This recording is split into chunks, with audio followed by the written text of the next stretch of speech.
Hello everyone. In this video lecture,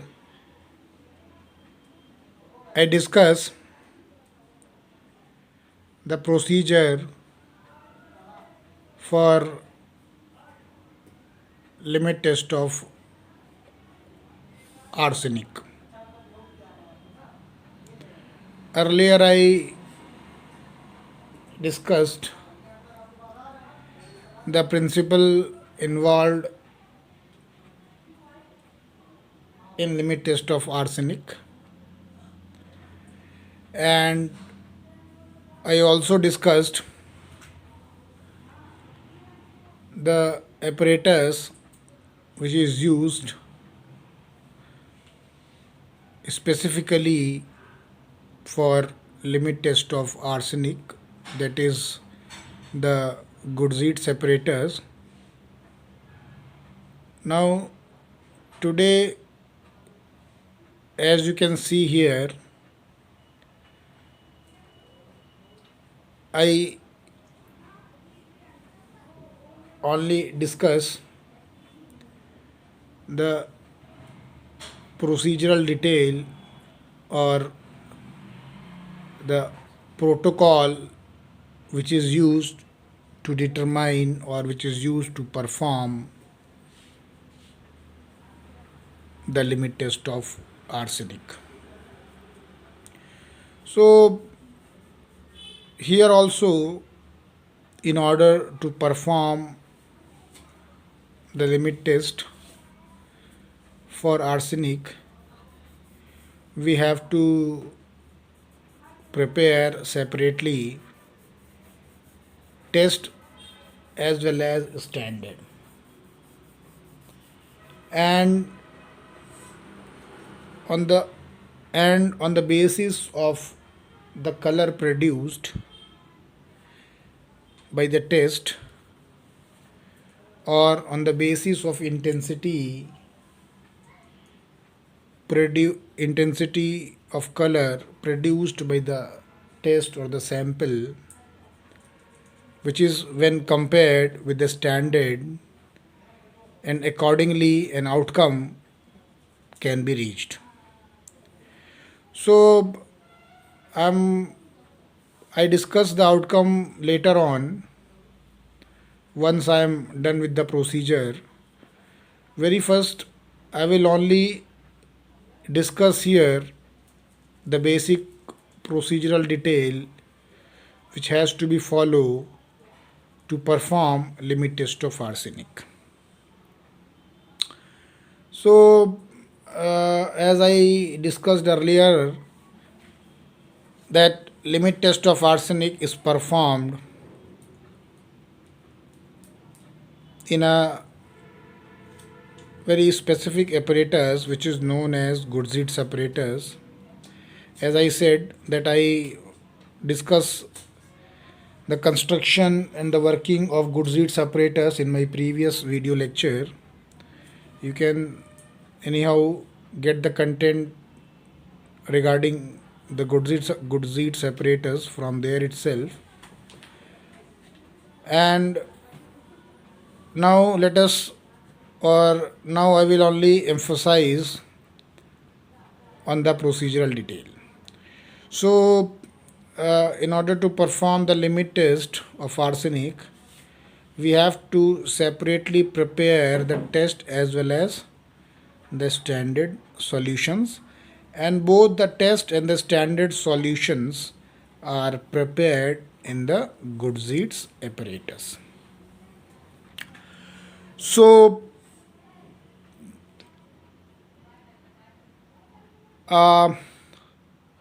very first I will prepare the test and let you know how the test is prepared, or how the sample solution or the test solution is prepared. So, very first step in order to prepare the test is to have a sample. Means the particular chemical compound which has to be screened for limit test of arsenic. So we are having a sample. So very first we have to take a gram of sample and dissolve the sample in 50 ml of distilled water. And wherever it is required, a pre-treatment of the sample can be done accordingly.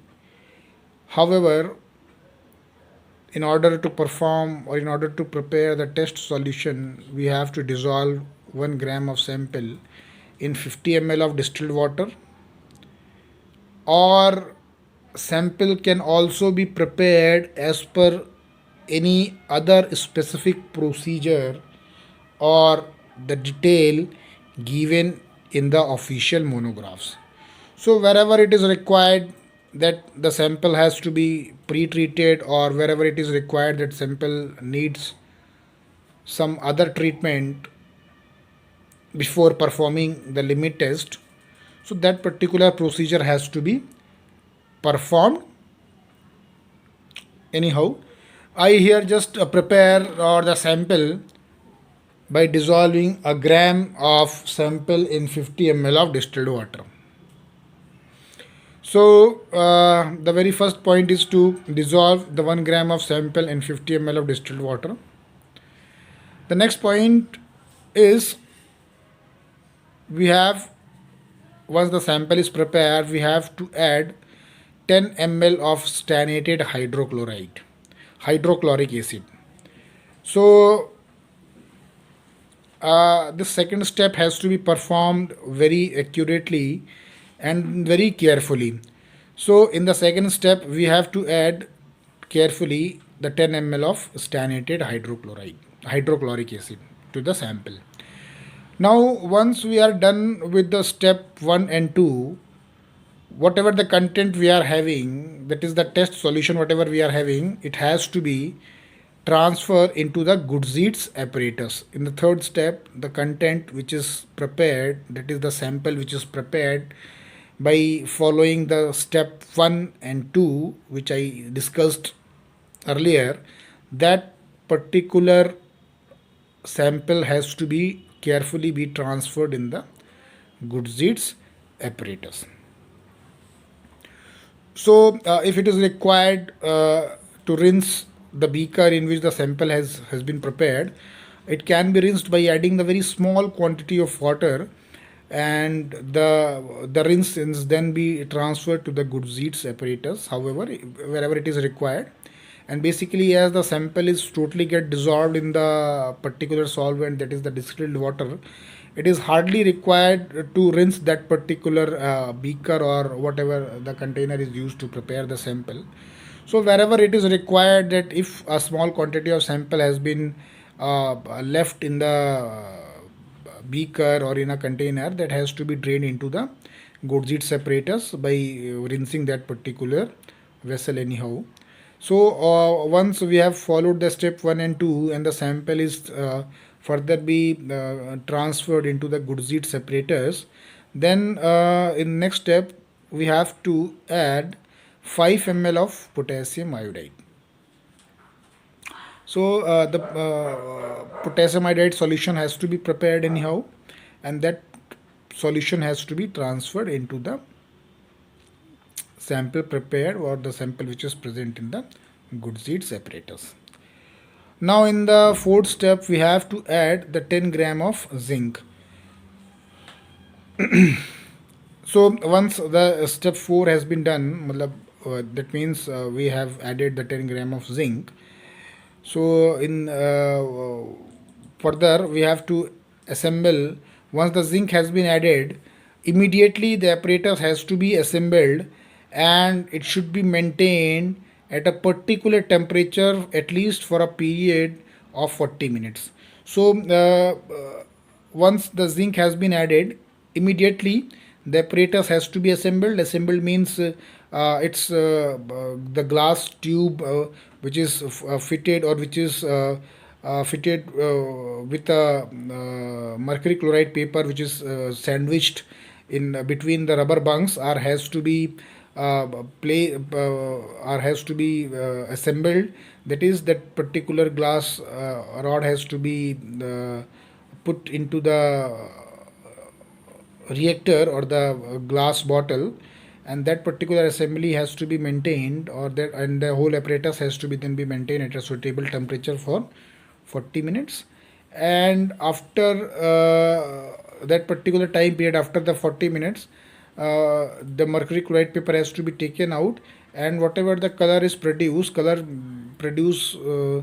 is the intensity of the color which is produced, has to be compared with the standard.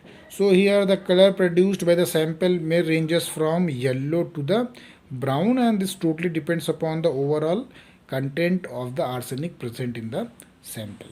So this is how we have to prepare the test solution. Now let us we have to look and let us see how the standard solution has to be prepared.